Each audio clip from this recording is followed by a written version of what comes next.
Hello అండి, అందరికీ నమస్తే. కిరణ్ బామ్ డైలాగ్స్కి స్వాగతం అండి. ఎలా ఉన్నారండి? అందరూ బాగున్నారా?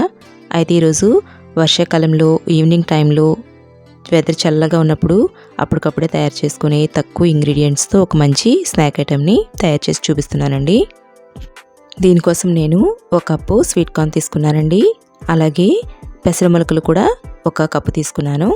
అయితే పెసర మొలకలు అనేవి ఎలా తయారు చేసుకున్నానంటే, ముందుగా ఒక కప్పు పెసలు తీసుకొని వాటిని చక్కగా నానబెట్టుకొని ఒక రాత్రంతా నానబెట్టానండి. మరుసటి రోజు ఉదయం శుభ్రంగా వాష్ చేసుకొని వాటిని పొడి క్లాత్ మీద చక్కగా ఆరనిచ్చాను. ఆ తర్వాత వాటిని ఒక చిల్లుల డబ్బా, అంటే పైన మూతకి చిల్లున్న డబ్బా కానీ లేదా ఏదైనా ఒక కాటన్ క్లాత్లో కానీ మనం చక్కగా చుట్టేసుకొని మూట కింద కట్టేసుకుని పక్కన పెట్టేసుకున్నట్లయితే మనకి మరుసటి రోజుకి మొలకలు అనేవి తయారైపోతాయండి. ఇవి మనకి దగ్గర 3 లేదా 4 రోజుల వరకు కూడా ఫ్రిడ్జ్లో పెట్టుకున్నట్లయితే తాజాగా ఉంటాయన్నమాట. ఇలా తయారు చేసుకున్న ఈ పెసర మొలకల్ని, అలాగే మనం తీసుకున్న స్వీట్ కార్న్ కూడా కచ్చాపచ్చాగా మిక్సీ జార్లో వేసుకొని నేను పేస్ట్ చేసుకున్నానండి. అంటే పేస్ట్ కూడా కాదు, జస్ట్ కచ్చాపచ్చాగా నలిగాయి అంతే. ఇలా బౌల్లో వేసుకున్న ఈ మిశ్రమంలో నేను ఒక 2 ఉల్లిపాయలని సన్నటి ముక్కలుగా తరుక్కున్నానండి. వాటిని వేసేసాను. ఇంకా తర్వాత ఒక 3 పచ్చిమిర్చి తీసుకున్నాను. పచ్చిమిర్చిని కూడా వేసేసి బాగా కలుపుకున్నానండి. ఇలా కలుపుకునే ప్రాసెస్లో మనకి ఆనియన్స్లో కానీ అలాగే పెసలు, అదేవిధంగా స్వీట్ కార్న్లో ఉండే వాటర్ కూడా బయటకు వచ్చేస్తుందండి. అలా వచ్చిన తర్వాత కాస్త శనగపిండి, అంటే 1 టేబుల్ స్పూన్ సరిపోయింది నాకు. అలాగే వరిపిండి కూడా టేబుల్ స్పూన్ తీసుకున్నానండి. ఆల్రెడీ మనకి వాటి మూడిట్లోని కూడా వాటర్ అనేది ఉంటుంది కాబట్టి ఇంకా మనం వాటర్ అనేది యాడ్ చేసుకోలేదండి ఇక్కడ. ఒకవేళ మీరు ఎక్కువ మంది ఉన్నట్లయితే మనకి కొంచెం వాటర్ వేసుకోవచ్చు. అదేవిధంగా మనం పిండిలు కూడా ఎక్కువగా యాడ్ చేసుకోవచ్చండి.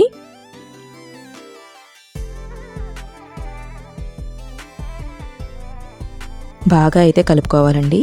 ఇలా కలుపుకునేటప్పుడే మనకి వాటర్ అనేది బయటకు వచ్చి చక్కగా వాటితోనే ఈ పిండి అనేది కూడా బాగా కలుస్తుందన్నమాట. అలా కలిసిన తర్వాత వాటిని మనం ఎలా అయితే వడల షేప్లో తయారు చేసుకోవాలనుకుంటున్నామో ఆ విధంగా చూసుకోవాలండి ఒకసారి. అలా మనకి స్టాండర్డ్గా ఉన్నట్లయితే మనకి వడల పిండి అనేది తయారైపోయినట్లే. లేదా కొంచెం మనకి ఇంకా కొంచెం జారుగా ఉన్నా లేదా ఇంకా కొంచెం గట్టిగా ఉన్నా సరే, గట్టిగా ఉంటే కొంచెం వాటర్ కలుపుకోండి. లేదు కొంచెం లూజ్గా ఉంది అనుకున్నట్లయితే అందులో మీరు కాస్త పిండిలు కలుపుకున్నట్లయితే మనకి సరిపోతుందండి. ఇలా తయారు చేసుకున్న పిండిలో మనం సాల్ట్, అదేవిధంగా కాస్త జీలకర్ర కలుపుకోవాలండి. ఇంకా తర్వాత ఒక బాండీని స్టవ్ మీద పెట్టుకొని అందులోని మనం ఆయిల్ అనేది వేసుకోవాలండి. అలా ఆయిల్ వేసుకుని బాగా మరిగిన తర్వాత అందులో కొంచెం మనం ఇంట్లోని కళ్ళుప్పు ఉంటుంది కదండి, కళ్ళుప్పు అనేది కొంచెం వేయండి. దీనివల్ల మనకు కలిగే లాభం ఏంటి అంటే, మనం వేసిన వడలు అనేవి ఆయిల్ ఎక్కువ పీల్చకుండా ఉంటాయండి. అందుకే కంపల్సరీ కూడా కొంచెం కళ్ళుప్పు అనేది వేసుకున్నట్లయితే బాగుంటుంది. ఇంకా తర్వాత ఏదైనా ఒక చిన్న స్పూన్తో కానీ లేదా ఫోర్క్ సహాయంతో కానీ వాటిని అటు ఇటు కూడా టర్న్ చేసుకుంటూ మనం దగ్గరుండి వేపుకోవాలండి. అయితే ఇంకొక ముఖ్య విషయం ఏంటి అంటే, మనకి ఎప్పుడైతే వడ వేసేటప్పుడు స్టవ్ మీద పెట్టుకున్న నూనె అనేది బాగా కాగాలండి. అలా కాగిన నూనెలో మనం వడ వేసుకోవాలి. వడ వేసిన తర్వాత కాసేపటికి మనం మంటని మీడియం ఫ్లేమ్లోకి మార్చుకోవాలండి, కొంచెం తగ్గించుకోవాలి. ఎందుకంటే మనకి హై ఫ్లేమ్లో కనుక అయినట్లయితే పైన అంతా వేగిపోతుందండి, కానీ లోపల మాత్రం వేగకుండా ఉంటుంది.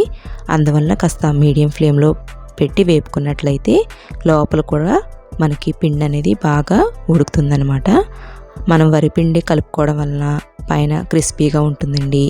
అలాగే ఈ పెసలు అలాగే స్వీట్ కార్న్ కూడా కచ్చాపచ్చాగానే మనం గ్రైండ్ చేసుకున్నాం కాబట్టి మధ్య మధ్యలో మనకి ఆ స్వీట్ కార్న్ అనేది తగులుతూ ఉండడం వలన స్వీట్నెస్ అనేది తెలుస్తూ ఉంటుందండి. టేస్ట్ అయితే మాత్రం చాలా చాలా బాగుంటుంది. ఒకసారి ట్రై చేసి చూడండి. నేను సేమ్ ఇదే పిండితోని చక్కగా నేను పకోడీ కూడా తయారు చేసుకున్నానండి. ఈ పకోడీ కూడా మనకి గుల్లగా వస్తుందండి. అలాగే ఆయిల్ అనేది కూడా అస్సలు పీల్చలేదు. చాలా బాగున్నాయండి 2 రెసిపీస్ కూడా. మీ అందరికీ కూడా బాగా నచ్చుతాయండి. అయితే ఈ పకోడీ వేసుకున్నప్పుడు మాత్రం మంటని మీడియం ఫ్లేమ్లో పెట్టాల్సిన అవసరం లేదండి. ఎందువల్లంటే మన పకోడీ అనేది చాలా చిన్న చిన్న తక్కువ మొత్తంలో వేసుకుంటాం కదా, అవి త్వరగా వేగిపోతాయండి. అందువల్ల హై ఫ్లేమ్లోనే పెట్టుకొని త్వరగా వేపుకొని తీసుకుంటే సరిపోతుంది. మీకు ఇంకా ఇందులోకి కావాలనుకుంటే కొంచెం అల్లం వెల్లుల్లి పేస్ట్ వేసుకోవచ్చండి. అదేవిధంగా మసాలా ఫ్లేవర్ తెలియాలి అనుకున్నట్లయితే లవంగాలు, యాలకులు, దాల్చిన చెక్క ఈ 3 కూడా కాస్త డ్రై రోస్ట్ చేసుకొని వాటిని మనం మిక్సీ జార్లో వేసుకొని పౌడర్ తయారు చేసుకున్న పౌడర్ని కూడా ఇందులో యాడ్ చేసుకొని మసాలా వడ కింద తయారు చేసుకోవచ్చండి. చూస్తున్నారు కదండి ఎంత క్రిస్పీగా పైన ఉందో, అలాగే లోపల కూడా అంత సాఫ్ట్గా ఉంటుందండి వడ అనేది. అదేవిధంగా మనం తయారు చేసుకున్న ఈ పకోడీ కూడా చాలా టేస్టీగా వచ్చిందండి. ఇదండి ఈరోజు రెసిపీ. మీ అందరికీ కూడా నచ్చింది అనుకుంటున్నాను. ఒకవేళ మీకు కనుక నచ్చినట్లయితే నా ఛానల్ని సబ్స్క్రైబ్ చేసుకోవడం మాత్రం అస్సలు మర్చిపోకండి. ఇలాంటి మంచి మంచి రెసిపీస్ కోసం, అలాగే తక్కువ ఇంగ్రీడియంట్స్తో త్వరగా తయారయ్యే రెసిపీస్ కోసం నా ఛానల్ని సబ్స్క్రైబ్ చేసుకుంటారని కోరుకుంటున్నానండి. ఇంకా అదేవిధంగా మీకు నచ్చినట్లయితే మీ ఫ్రెండ్స్కి కానీ మీ రిలేటివ్స్ కానీ నా రెసిపీస్ని తప్పకుండా షేర్ చేయండి కోరుకుంటున్నానండి. ఇదండి ఈరోజు వీడియో. థ్యాంక్ యూ అండి. Thanks for watching.